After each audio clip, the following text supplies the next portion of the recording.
Good afternoon, everyone. You're welcome to the 12 p.m. bilingual newscast on Equinox Television. We begin the first part right in French with Nazine Yambou. Nazine, bonjour. Bonjour, Innocent Nazine. Mesdames et messieurs, bonjour. Ravi de vous retrouver ce samedi pour une nouvelle édition bilingue d'information sur Equinox Télévision. En ouverture de ce journal, évoquons cette polémique après donc la grande mobilisation lancée par des artistes camerounais pour appeler à la fin du conflit armé dans les régions du nord-ouest et du sud-ouest. Le sujet donc enflamme les réseaux sociaux depuis quelques jours. D'aucuns de camps se sont donc formés. Les initiateurs du projet sont accusés de suivisme en s'inspirant de la forte mobilisation des artistes nigérians positionnés en faveur du peuple. D'aucuns, par contre, estiment que c'est un moyen pour pousser les partis en conflit dans les régions du nord-ouest et du sud-ouest à ouvrir enfin la voie du dialogue inclusif. Des réactions captées sur la toile dans ce reportage de Gladys Sidi. Enlevé, le hashtag #AngloPhoneCrisis prend de l'ampleur sur les réseaux sociaux. On compte de milliers de tweets et de partages.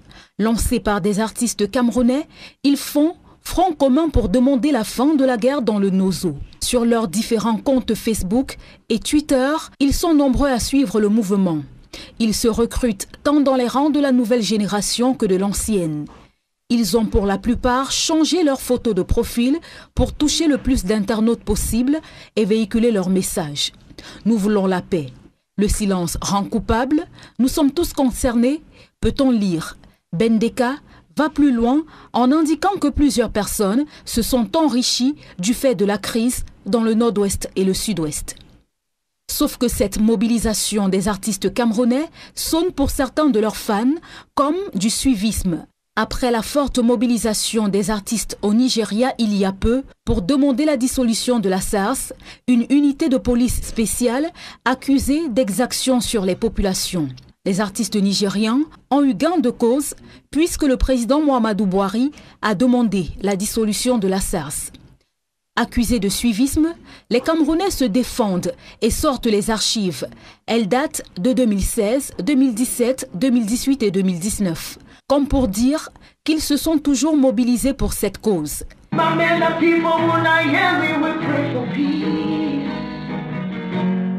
Les fans ne sont pas les seuls à ne pas croire à la sincérité de ce mouvement puisque les artistes eux-mêmes sont divisés sur le sujet. Deux camps se sont formés. À côté des initiateurs du hashtag #AngloPhoneCrisis, il y a ceux qui estiment qu'il est hors de question pour eux d'être porte-étendard d'un pareil mouvement dans un pays où les artistes sont chosifiés et où ils sont abandonnés à leur propre sort dans des conditions précaires. Combien d'icônes à l'article de la mort ont été obligés de mendier afin de bénéficier des soins de santé, s'interrogent les artistes, qui font savoir qu'il est temps que cela change. Du reste, le mouvement continue d'être suivi par plusieurs personnalités.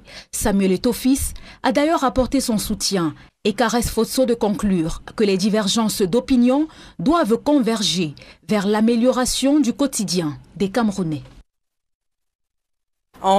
Vive émotion, hier soir à la base aérienne de Douala, la dépouille du bâtonnier Charles Tchakounté Patié est arrivée hier soir via l'aéroport de Douala en provenance de Havre en France. Après un bref recueillement rendu par le bâtonnier par intérim, quelques autorités judiciaires et membres de la famille, le cortège funèbre a ensuite pris la direction de la base aérienne, accueilli par des avocats massivement mobilisés pour la circonstance. Tristesse et douleur se lisaient sur les visages. Tous ont du mal à croire la disparition du bâtonnier arraché à la vie le 4 octobre dernier des suites de maladies. Son corps a été déposé à la mort de la garnison militaire de Bonanjo ici à Douala en attendant le programme officiel de ses obsèques.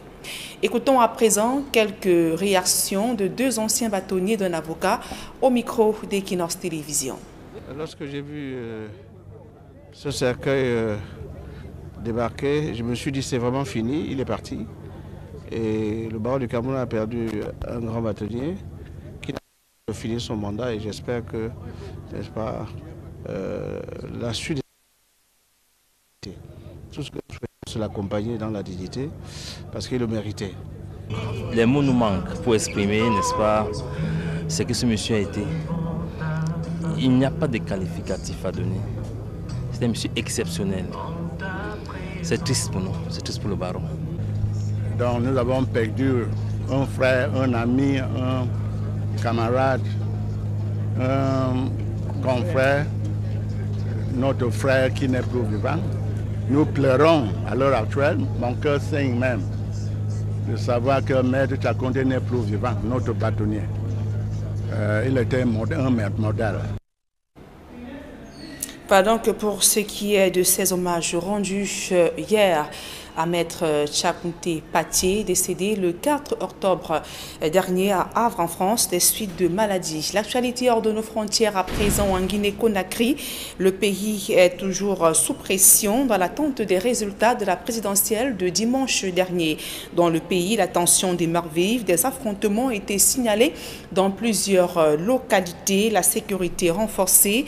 Et hier vendredi, le Front national pour la défense de la Constitution exige le départ d'Alpha Condé et appelle à de nouvelles manifestations de lundi. Le point dans ce reportage de nos envoyés spéciaux en Guinée-Conakry, Emmanuel Diop et Guizogou. D'ordinaire très bruyantes, les rues de la capitale guinéenne Conakry se sont littéralement vidées en cette mi-journée alors qu'on s'approche de la proclamation des résultats définitifs de l'élection présidentielle du 18 octobre dernier. Il en est également des commerces qui sont pour la plupart fermés, ainsi que les établissements bancaires.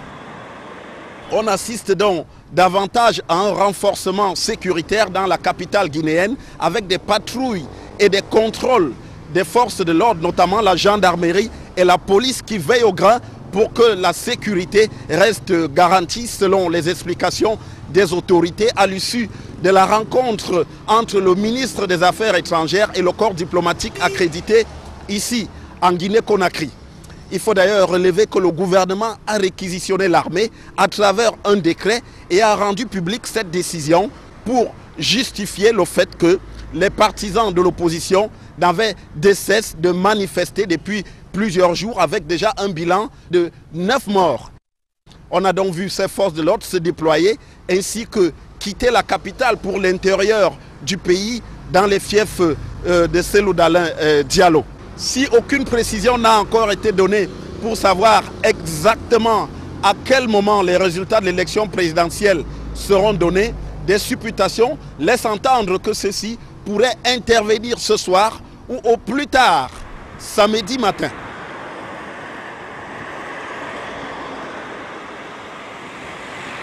Une chose est sûre, en Guinée-Conakry, alors que le champ politique est secoué par de fortes tensions, la vaste étendue de mer qui entoure la capitale Conakry reste immuable du haut de sa toute-puissance, loin finalement des tribulations du géopolitique guinéen. Depuis Conakry pour Equinox Télévision, Emmanuel Diop, Guizogou. De la Guinée-Conakry, rendons-nous à présent en Côte d'Ivoire. À une semaine du scrutin présidentiel, le pays est sur le qui-vive entre ceux qui prônent le boycott de l'opposition et ceux qui s'activent pour la réélection d'Alassane Ouattara. Nos envoyés spéciaux présentent les enjeux de cette élection très attendue. Le reportage de Carlos Minoué, Cédric Noufeli.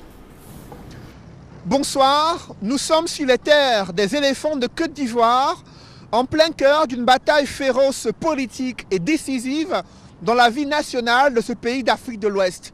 Dans l'arène politique, des ténors ne lâchent pas prise. D'un côté, Henri Konan Bédié, ancien chef d'État, candidat du Parti pour la démocratie en Côte d'Ivoire, qui rêve d'être porté à nouveau à la tête de la magistrature suprême, en coalition avec Pascal Affi-N'Guessan, candidat du Rassemblement démocratique africain. Ils ont tous les deux porter l'estocade contre leur ennemi politique commun, à savoir Alassane Dramane Ouattara, entre les critiques virulentes sur le processus électoral en cours, les dénonciations d'exclusion de certains leaders politiques ivoiriens en exil et l'absence, disent-ils, de consensus sur la cohésion sociale et l'unité nationale. Ils ont décidé de battre campagne contre l'élection présidentielle, une élection qu'ils jugent illégale et anticonstitutionnelle. Cependant, dans le camp du rassemblement des oufouettistes, l'on balaie d'un revers de la main ses arguments politiques. L'on est plutôt en train de ratisser large en faveur d'Ado, le président sortant, candidat à sa propre succession. Ces images sont les plus présentes ici, en plein cœur d'Abidjan, la capitale économique de la Côte d'Ivoire. Le président sortant, Alassane Dramane Ouattara, candidat du RHDP, a même sorti un clip vidéo devenu viral sur les réseaux sociaux. Dans ce clip, il se présente comme un footballeur qui distribue la parole à ses lieutenants, lesquels lieutenants sont appelés à pouvoir montrer à la jeunesse ivoirienne qu'il est l'homme de la situation, qu'il représente le meilleur pour la Côte d'Ivoire. Il a d'ailleurs exhorté ses lieutenants à aller présenter un bilan reluisant de 9 ans à la tête de la Côte d'Ivoire. À une semaine de l'élection présidentielle, les différents candidats affûtent leurs armes pour convaincre les indécis ici en Côte d'Ivoire. Ici à Abidjan, envoyés spéciaux, Cédric Noufélé et Carlos Minoué pour Equinox Télévision. Il faut signaler à la suite de ce reportage que l'ONU a exprimé dans son inquiétude face à la violence qui continue en Côte d'Ivoire. Le bilan fait état de 7 morts et de 40 blessés. Nous y reviendrons avec nos envoyés spéciaux en Côte d'Ivoire qui nous permettront ainsi de vivre les temps forts de la présidentielle de ce côté. À présent, ce public reportage, l'Institut universitaire des sciences et technologies de l'éthique reçoit un note de marque. Le recteur de l'université de Douala y est allé pour toucher du doigt la qualité de la formation et exalter la coopération qui lie les deux institutions. Reportage. Le recteur de l'université de Douala. Des fleurs et du sourire pour accueillir le recteur de l'université de Douala. L'Institut universitaire des sciences, des technologies et de l'éthique n'a pas fait dans la dentelle pour recevoir pour la première fois sur son sol le professeur Magua Ondoa. La tutelle de cette université privée de référence est venue toucher du doigt son professionnalisme ainsi que celui du corps enseignant. L'USTE nous fait honneur.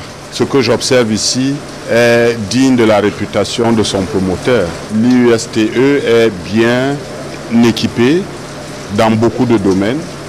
Je viens par exemple de visiter l'atelier de génie mécanique, l'atelier de génie civil, qui est doté en matériel neuf, fonctionnel et up-to-date. Ça veut dire que l'USTE, je crois, porte les espoirs d'une jeunesse camerounaise ambitieuse. La visite des différents ateliers a permis à l'hôte du jour et à la délégation officielle qui l'accompagne de se faire une idée sur les facilités qui sont offertes aux étudiants en vue de leur dispenser un savoir de haute qualité. L'université de Douala se réjouit de compter l'USTE parmi ses membres parce que nous n'établissons plus de différences fondamentales entre les établissements publics de l'université de Douala et les instituts privés d'enseignement supérieur qui travaillent dans le respect des textes législatifs et réglementaires qui gouvernent leur métier. Si cette visite est hautement symbolique, elle permet surtout de rassurer les apprenants de ce que les diplômes obtenus ici ne souffrent de rien. Au contraire. Nous le remercions d'avoir pris devant les enseignants et les étudiants l'engagement. Vous savez, pendant longtemps, j'ai eu des difficultés avec les ingénieurs qui étaient tutorés par Douala, qui se demandaient si leur diplôme à l'UST serait considéré comme les diplômes de l'université de Douala. Nous avons la réponse aujourd'hui. C'est les mêmes diplômes, c'est les mêmes programmes. Il ne saurait y avoir, n'est-ce pas, une quelconque différenciation à quelque niveau que ce soit. Désormais installé sur de bons rails, l'Institut universitaire des sciences, des technologies et de l'éthique nourrit beaucoup d'ambition pour la jeunesse camerounaise. Au rang des priorités, le développement des infrastructures et les équipements de pointe qui vont avec. L'UST a commencé dans le bâtiment d'en bas où nous avons un campus B aujourd'hui qui attend d'être fini, achevé, embelli, comme celui d'en bas. Et puis nous avons pour l'avenir d'autres campus. Le prochain sera à Kongwa, sur la route de Fou. Nous voulons des enseignants et des étudiants performants. Le ministre d'État, ministre de l'Enseignement supérieur, vient de nous autoriser à former des ingénieurs qui auront le diplôme des ingénieurs de conception de l'École nationale supérieure polytechnique de Yaoundé. Donc le problème a été définitivement tranché. Une politique ambitieuse qui reçoit un soutien de taille, celui de l'université de Douala. L'université de Douala est donc là pour les encourager, les aider à aller de l'avant et à améliorer à chaque fois leur performance dans l'intérêt supérieur de la jeunesse camerounaise. Entre l'Institut universitaire des sciences, des technologies et de l'éthique et l'Université de Douala, le courant passe. Cette visite a le mérite de renforcer un mariage qui est appelé à produire davantage de juteux fruits pour le bien des deux parties. À présent, la deuxième partie de ce journal en langue anglaise avec vous, Innocent Nazir. Thank you, Nadine Yambo. Good afternoon once more, and to our viewers. Good afternoon as well. Thanks for staying with us. Few weeks into the 2020-2021 academic year, school resumption is still very timid in some parts of the northwest and southwest regions of Cameroon.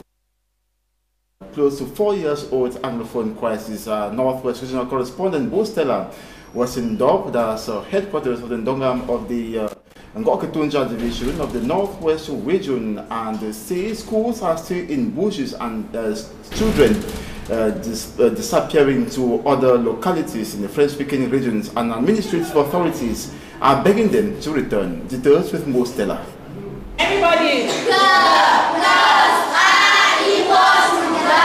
Classes 4, 5 and 6 combined in this classroom at the Government Practicing School Bamuka. This is school resumption at this campus. Elsewhere in the subdivision, this pupil trespasses through a deserted campus of the Government Practicing School Tenko, returning from the farm during school hours. On this street in Dop, these ones are waiting to move out of town. They are being chased away by persistent violence. The Government Technical High School Dop is the biggest and most equipped technical college in the division. This is how the campus looks like 3 weeks into the 2020-2021 academic year. For the last 4 years, we are told no academic activity has been carried out on the campus. Rather, school property had been looted by armed and masked individuals. Since we are coming at 6 years today, I don't be fair, because this creature can't enter. They come home for some day for and knock me fine. They will tie their head. I know they mark my first. But they will tip something. They will tip do some door there. So I check how we did first time. I sorry plenty for the school. They sorry plenty for the school because town picking the video school will be so.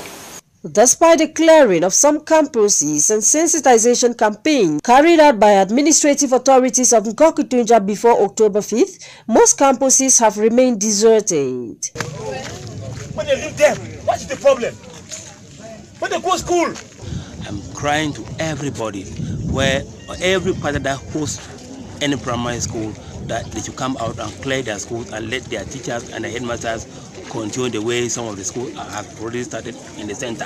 Kwetong Henderson, a former pupil of the Government Practicing School Bamuka, now Senior Divisional Officer for the division, alongside Honorable Jingo Musa, the Mayor, Dr. To Daniel, are on the field, encouraging children to go back to school. If a problem has to be, any problem has to be solved, it is not these children who come and solve it for them. They should allow these children to have their education, because education is fundamental as far as civilization is concerned, as far as development is concerned, and as far as the personal survival of these children are concerned. In Ngoketunja division, school resumption has been timid. Most parents prefer sending their children out of the division. Administrative authorities say calm is returning and are beckoning parents to send their children to schools in the division. In the Limbefuri municipality have been urged to send their children to school. Visiting Mabeta, the divisional officer found at the attitude of parents who have rather denied the fundamental rights to these kids and rather using them for fishing activity. Details with Manjukan Gabriel. The divisional officer of Limbe 3 subdivision shocked after meeting just a few number of students in a class at a college in Mabeta. The divisional officer who arrived in Mabeta after getting rumors that schools haven't effectively taken off 3 weeks into the new school year immediately summoned the inhabitants to know the reasons why they have refused to send their kids to school. after authorities had provided almost everything they wanted. You asked for teachers, they were sent. You talked about insecurity and security forces were provided. What do you need before you go to school? You complained about the distance of the school and the mayor decided to build a school closer to the village. In an effort to encourage the parents, the divisional officer said the kids can go to school while the parents fight to pay their school fees. Somebody don't go with one book and one pen. When no way uniform, you don't go to principal. Has anyone gone to school with a pen and a book and haven't been allowed to go to school? Have you been sent away for school fees? If you don't have your registration money or school fees, start schooling first. It's not going to be free, but the parents should start to look for means to pay the school fees by the end of the term. Tell me why and you don't get a uniform and you don't pay that school fees. On the spot, the divisional officer promised that security will be placed to hold any kid caught not going to school. For down for beach for this. I'll tell me she has another man start for this. Any picking with less than 15 years, when you scared to go water, must send them back. They carry you go for Ojaname. You go daily before the movie. A parent complimenting the divisional officer's message has promised to pay the school fees of 10 kids. This year, I want to pay 10 picking there. While another say she will seize the properties of any child found passing in front of her door.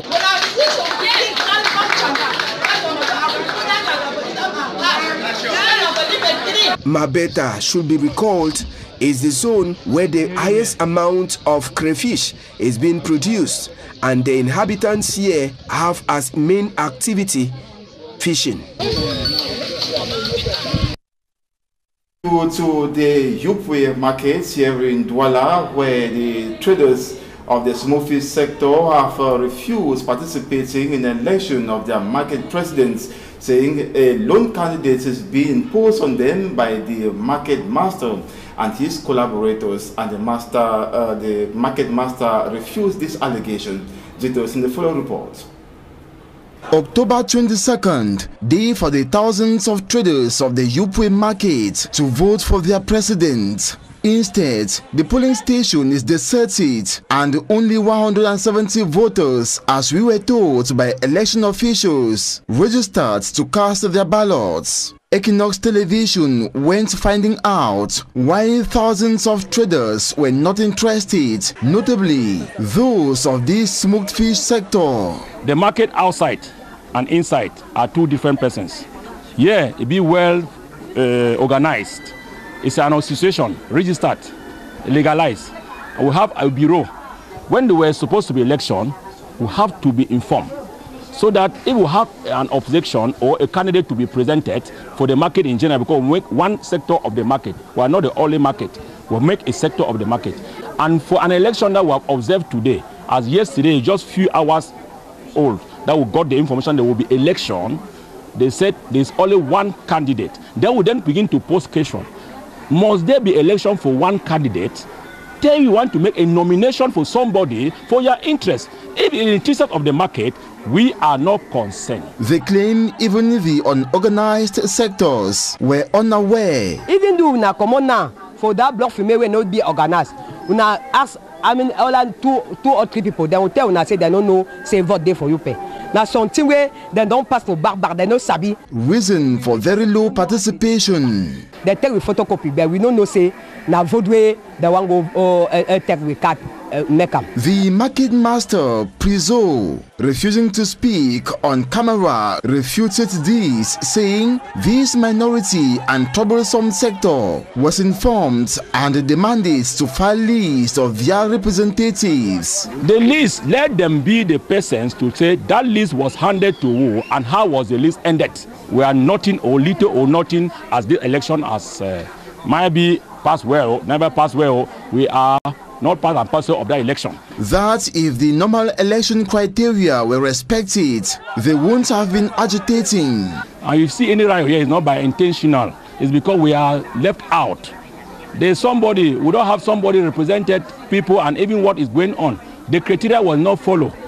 That's the main reason why. They have some some few ones that have electoral voting cards. Now with the year say, now only one man, therefore there are no campaign. Commerçants they don't know who then the vote. She says at first, 2 candidates were presented to the people. They work sector by sector. They make campaign. They go round campaigning and presenting their plan of action. And he says they give you plan d'action. Unfortunately, these procedures were not respected by the new market master and his collaborators. He never show himself for no place. He never come for here say, I want to be candidate. But Victor, according to sources, is the unique and imposed candidates on them and fraudulently making him candidates against the will of the people will only worsen matters. The president to the people is for the people. But if we are not with the people, with the person, how can we work? They are making a lot of disorder and there will be riots. And there will be every time problems because there is no confidence in whatever thing they are saying. According to the market master, Prizo, other sectors are okay with the election, except this one. But the question hanging on many leaves is how in the other sectors, having thousands of people, only 170 have been registered to vote for a single candidate. The international community mounts pressure on the government of Cameroon to find lasting solution to the Anglophone crisis and the rise of Cameroonian musicians calling for an end to the socio-political crisis now. Preachers of the Word of God also channel endless prayers to the Master of Peace and Savior of the world to restore divine peace in Anglophone Cameroon during celebration of the feast day of the Saint Teresa of the Tried Jesus Parish Azuri in Bamenda. In the Recife Northwest region, the parish priest, Father John Bosco Ambe, commissioned his curate, Reverend Father Viscante Talmasan, to officiate the Mass during which they prayed to God to stop the senseless violence and killing in the Northwest and Southwest regions, particularly in Azuri, where hostilities are common. It is on this note that we end this 12 p.m. bilingual newscast on Equinox Television. Thanks so much for watching. Do have a wonderful day. Nathan Yambo, bonne journée. Merci, Innocent. Et à vous également. Mesdames et messieurs, c'est la fin de ce journal. Merci pour votre aimable attention et passez d'agréables moments en compagnie de nos programmes.